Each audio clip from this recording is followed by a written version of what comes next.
Hello, this is the Lord's Legion and welcome to a brand new movie review, and as you can see, this one was a long time coming, mainly because it's been over a year since we last seen anything from the DC Extended Universe. But unlike the Dark Universe, the world of DC still seems to have its legs, as we do have a new age within the DC Extended Universe in the form of Aquaman, which will give us a taste on what this universe will hold for us in the near future. So without further ado, let's begin with this review. Now, going into Aquaman, despite me having some concerns about this movie and what it will do post Justice League, for the most part I was still very much hyped about this film, mainly because we have James Wan directing the film. And that guy is incredibly talented when it comes down to filmmaking. But even despite of that, it was coming from Warner Brothers and the DC Extended Universe, and given its track record, I was still somewhat skeptical about it. Mainly because all of the films from the DCEU have been either pretty decent to abysmal at worst. But after seeing Aquaman, I can safely say that this film is easily the best film in the DCEU by far.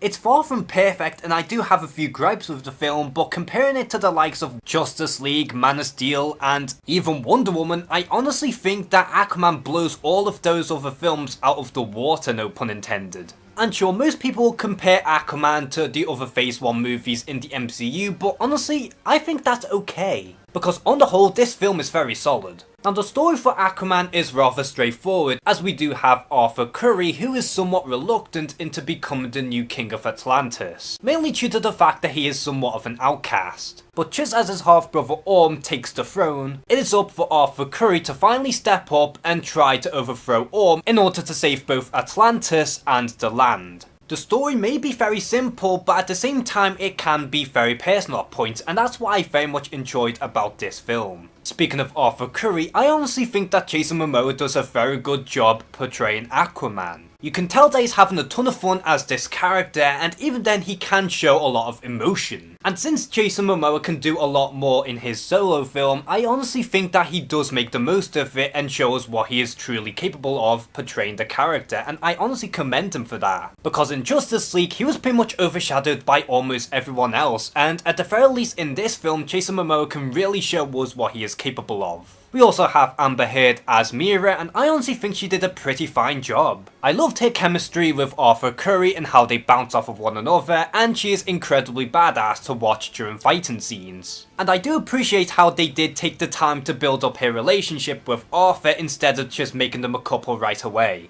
And I honestly can't wait to see Amber Heard more as Mira in the near future. Nicole Kidman was also a huge standout as Atlanta, and despite her having limited screen time, she does seem very important to the story, and she has some of the most memorable fight scenes in the entire film. And we even have William Dafoe as Aquaman's mentor, Vulko, and let's be real, William Dafoe is good in just about anything. No matter which role you give him, he will always deliver one hell of a performance. And then as for the villains in this movie, this is where Aquaman starts to take a nosedive, because we have Ocean Master, who isn't very well defined in my eyes. Because I honestly didn't have a clue on whether they were trying to make him sympathetic or straight up evil. I think Patrick Wilson does fine in the role, and I have nothing against him there, but I do think this movie should have focused more on him a little more and further define his character. And as awesome as Black Manta was in this movie, he had next to no purpose being there from the beginning. And instead, they should have just saved him for a sequel. I think Yahya Abdul-Mateen 2 does a really good job as Black Manta, and I honestly can't wait to see more out of this character, because Black Manta does have a lot of potential here.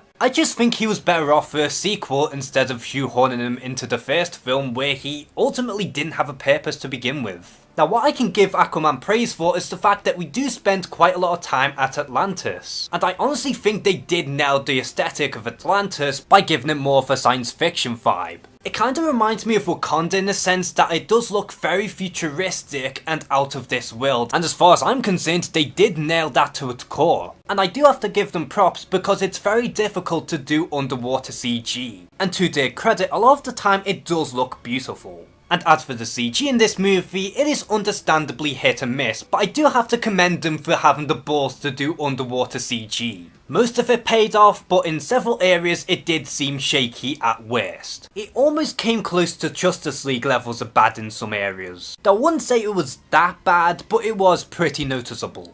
And when it comes down to action scenes, I also think Aquaman does a very good job at them as well, although I do personally prefer the hand-to-hand fights, because those to me struck me as the most unique and compelling. While the CG climax in the final act to me just seemed very generic and something that we have seen plenty of times. But the biggest gripe that I have for Aquaman is the fact that I think it bit off more than it could chew, because I feel like we have at least 2 or 3 movies crammed into one. Not that it felt inconsistent in terms of tone, but more in the sense that we have a lot of great stories that could easily be split into 2, such as using Ocean Master for the first film and then save Black Manta for the sequel. And unless you're a die-hard comic book fan, I can easily see a bunch of moviegoers just scratching their heads with a lot of the stuff that has been explained. But despite all of its flaws, I still think Aquaman is a good step in the right direction and is easily the best film within the DC Extended Universe by far. I love the main cast, I love exploring Atlantis, and at times this film can be very beautifully shot. Plus Aquaman feels like Thor Ragnarok in the sense that it doesn't take itself too seriously and it just embraces the craziness of the Aquaman mythos. But at the same time this movie does suffer from weak villains, having a bit too much going on at once, and at points even some shaky CG, but if you can get behind all of that then I honestly think that you'll have a lot of fun with Aquaman. And so for the final verdict for Aquaman, I'm going to go ahead and give it a very solid 7 out of 10 because it really is a fun ride. I wouldn't go as far as to say that Aquaman is the film that saved the DCEU or anything, but as far as I'm concerned, it's the best out of the lot so far, and the movie delivered on majority of what I wanted. So what do you think of Aquaman if you've already seen the film yet, and where would you personally rank it out of all of the films in the DCEU thus far?